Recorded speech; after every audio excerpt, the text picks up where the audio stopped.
얘를 이렇게 좀 이렇게. 근데 더 가면 버튼을 누를 것 같아. 이 정도가 최선이다. 이렇게. 이 정도. 내가 그럼 이렇게 해줄까? 이렇게 갈게요. 감사합니다.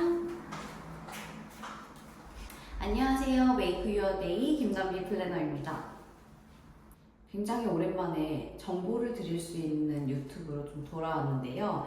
오늘은 저희가 고민을 하다가 2025년 웨딩 트렌드에 대한 내용을 좀 전달해 볼까 해요. 저희가 상담을 하고 이제 예식을 준비를 하다 보면 신부님들이 굉장히 이 트렌디한 느낌에 대해서 어려워하시는 경우가 많아요. 왜냐면 내가 찾는 정보라든지 내가 접할 수 있는 사이즈 자체가 굉장히 한정적이다 보니까 내가 보는 것 안에서만 보는 건 아닐까라는 생각도 많이 있으시고요. 우리가 알다시피 인스타라는 곳에 이 정보 같은 경우에는 알고리즘을 통하다 보니까 내가 보는 것만 계속해서 나오게 되어 있잖아요. 좀 더 세밀한 웨딩 트렌드에 대해서 알려드리고자 합니다. 제가 분류를 한 내용은 크게 5가지 정도로 분류를 했어요. 촬영, 그리고 드레스, 그다음에 본식에 관련된 것, 그리고 헤어, 플라워 이렇게 5가지 정도거든요.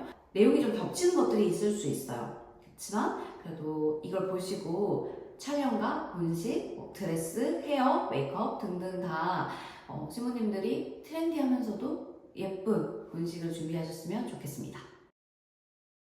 촬영에 관련된 부분들에 대해서 이거는 제가 느끼기에는 2년, 2, 3년 정도 된 것 같은데 레트로 무드에 대한 유행이 사그라들지 않고 있어요. 이 파가 나뉘어져 있어요. 레트로 감성이랑 완전히 화보 같은 느낌을 찍는 그런 분류가 2가지로 나눠져 있는데 보통 이 레트로 감성보다는 이런 화보 같은 촬영을 하시는 분들이 조금 더 웨딩스러운 사진을 선호하시는 것 같아요. 내가 이렇게 좀 트렌디해 보이면서도 클래식한 사진을 남기고 싶다고 하면 지금 유행하는 거는 화보 같은 사진인데요. 쉽게 설명을 하자면 화보 촬영 같은 느낌으로 조명을 사용해서 한 컷의 컨셉을 정확히 만들어내는 사진이 지금 굉장히 유행을 하고 있고요. 이 모든 것들의 첫 시작은 제가 봤을 때는 나만의 사진을 남기는 것에 있다고 보거든요.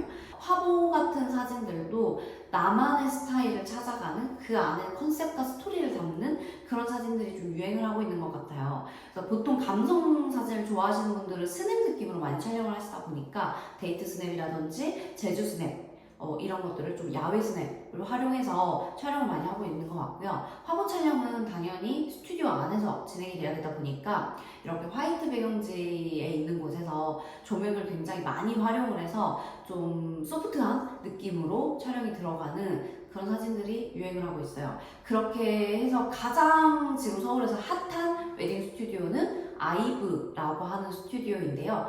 거기 인스타그램을 들어가서 보시면 제가 방금 한 이야기를 정확히 이해하실 수 있을 것 같아요. 소품을 활용하는 것에 있어서 가장 제가 이야기를 많이 하고 싶긴 했었어요.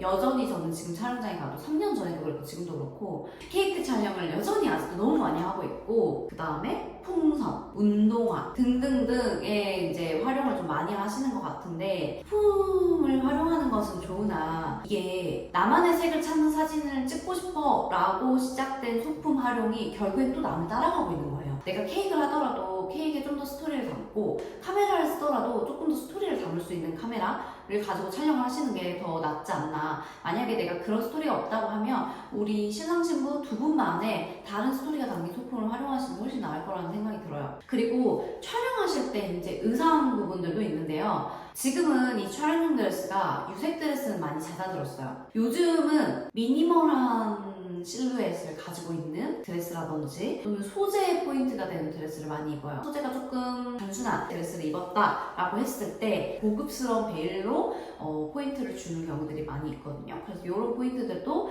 신부님들이 촬영하실 때 조금 포인트로 가져가시면 좋을 것 같아요. 드레스 파트로 바로 자연스럽게 넘어가 보도록 할게요.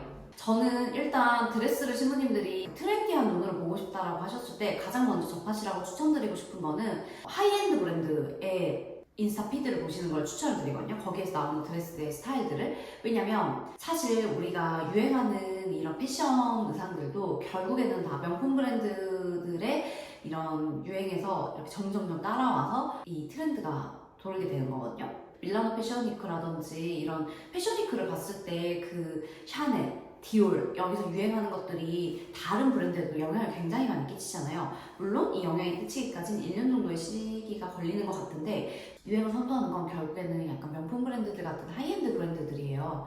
그렇다고 해서 내가 하이엔드를 꼭 해야 되냐? 그건 아니고 그냥 이 트렌드를 조금 읽으면 되는 건데 제가 추천드리고 싶은 브랜드는 케일라 베넷이나 또는 소유 브라이덜 같은 브랜드들이 운영하는 인스타그램을 보시면 지금 한창 유행하는 웨딩 트렌드를 조금 더 드레스의 트렌드를 빨리 읽으실 수 있을 것 같은데요. 정말 대열풍을 불었던 실크 드레스에서 실크가 살짝 이렇게 조금 한층 꺾였고 레이스가 조금 더 강세해요. 그래서 정통적인 아주 클래식한 레이스 드레스부터 꽃잎, 사랑스러운 여리여리한 느낌을 주는 레이스들까지 전 브랜드에서 레이스 드레스를 많이 이렇게 내고 있고 이게 제가 다음으로는 플라워에 대한 이야기를 해볼까 하는데요. 이 웨딩에서는 꽃이 빠질 수가 없잖아요. 서울 같은 경우에는 워낙 호텔 예식이라든지 이런 가든 웨딩이 좀 더 잘 되어 있다 보니까 생화 장식에 대한 인식이 조금 더 대중적인데 반면에 광주 같은 경우에는 이미 다 세팅이 되어 있는 조화로 세팅이 되어 있는 웨딩홀에서 진행을 하시다 보니까 생화 장식에 대한 인식이 조금 더 낮아요. 그래서 촬영 때 생화를 많이 활용하시려고 하는 분들이 있는데 사실 제가 처음 웨딩 플래너를 시작하면서 스튜디오 촬영을 할 때 가장 충격적이었던 거는 생화 부케를 쓰지 않는 거였거든요.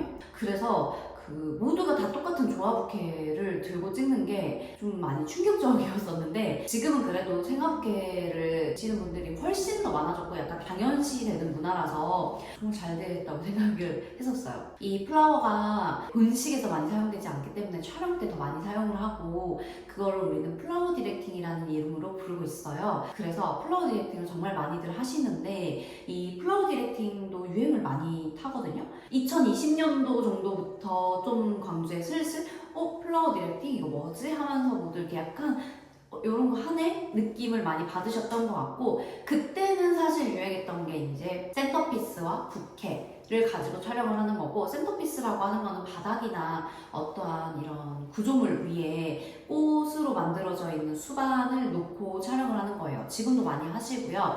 이 센터피스로 뭔가 꽃밭처럼 느낌을 내가지고 촬영을 하는 게 한참 유행이었고 지금까지 쭉 이어져 오다가 지금은 저희가 촬영을 하면서 느끼는 거는 센터피스에 대한 활용도보다는 부케로 플라워 디렉팅을 하는 경우들이 훨씬 더 많고 또는 이렇게 작은 소품으로 활용을 하는 것들이 좀 더 많다는 생각을 했어요. 그리고 이제 부케 같은 경우에는 일단 촬영 때는 단일화되어 있는 부케를 정말 많이 사용하시죠. 이게 또 유행이었으니까요. 장미 부케. 정말 지금도 많이 준비해 오시고. 근데 제가 앞에 촬영, 포토에 관련된 이야기를 했을 때도 마찬가지 맥락인데 우리가 나만의 느낌을 내기 위해서 그런 걸 자꾸 이제 준비를 하는 거잖아요. 따로 주어진 것들 말고. 그랬을 때 또 결국엔 남들 따라가듯이 똑같은 부케를 준비하는 것보다는 좀 더 고민을 하고 좀 더 공부를 하면 더 새로운 소재의 단일 부케를 할 수가 있어요. 신부님 혼자만의 힘으로는 하기 어렵겠죠? 같이 할 수 있는 플라워 선생님이 계신다면 좋고 아니라면 뭐 플라워샵 같은데 문의를 좀 하셔도 되고요. 그런 특별하고 유니크한 소재의 장미를 가져오시면 좋을 것 같아요. 그리고 이제 부케 형태를 보면 지금 다시 또 유행이 되고 있는 게 드롭형 인 것 같아요. 그래서 이렇게 밑으로 떨어지는 그런 우리 엄마 아빠 시대에 들던 그런 밑으로 떨어지는 형태의 부케가 유행을 하고 있는데 떨어지는 것도 여러 가지가 되게 많이 있더라고요. 그래서 제가 이렇게 자료 화면들을 좀 띄워볼까 하는데 꽃송이들을 엮어서 한 줄기로 만들어지는 그런 캐스케이드 형태의 부케들도 있고 또 소재를 굉장히 넝쿨처럼 이렇게 아름답게 아트적으로 좀 떨어뜨려지는 그런 드롭형 부케도 있어요. 물론 이거는 촬영 때 사용하시는 게 좋겠죠. 그래서 그런 부케들도 있고 초미니와 메가 사이즈 이 두 가지가 지금 유행인 것 같아요. 뿌띠 부케라고 불릴 정도로 꽃이 한 두세 송이 들어가고 소재 한두 개 정도만 들어가서 아주 미니 사이즈의 귀여운 그런 초미니 사이즈의 부케를 들고 촬영을 하시거나 아주 포인트 되는 컬러로, 또는 메가 사이즈, 그래서 굉장히 큰, 이렇게 내 몸을 다 가려요. 내 몸이 2배 정도 되는 그런 메가 사이즈 부케가 있는데, 제가 보니까 미니, 초미니 사이즈의 뿌띠 부케들은 좀 많이 유행을 해서 굉장히 많이 활용이 조금씩 되고 있었던 것 같은데, 메가 사이즈 부케들 같은 경우에는 그렇게까지 많이 유행을 하고 있는 것 같진 않은데, 또 역시나 이 핀터레스트를 찾아보시면 이 핀터레스트에 메가 사이즈 부케를 들고 있는 외국 언니들이 나와요. 굉장히 멋지게 이렇게 들고 있는데, 아직까지 뭔가 한국 정서에는 좀 어렵지 않나. 제가 늘 저희 신부님들한테 말씀드리는 게 웨딩은 밸런스잖아요. 무조건적인 추천은 조금 어려울 것 같아요. 이렇게 한 5가지 카테고리로 오늘 2025년도 웨딩 트렌드를 좀 알려드렸는데요. 알려드린 것 치고는 좀 늦었죠. 지금 이제 6월이니까. 그렇지만 남은 하반기에라도 저의 이런 정보로 조금 도움이 되셔서 훨씬 더 예쁜 예식 준비하셨으면 좋겠습니다.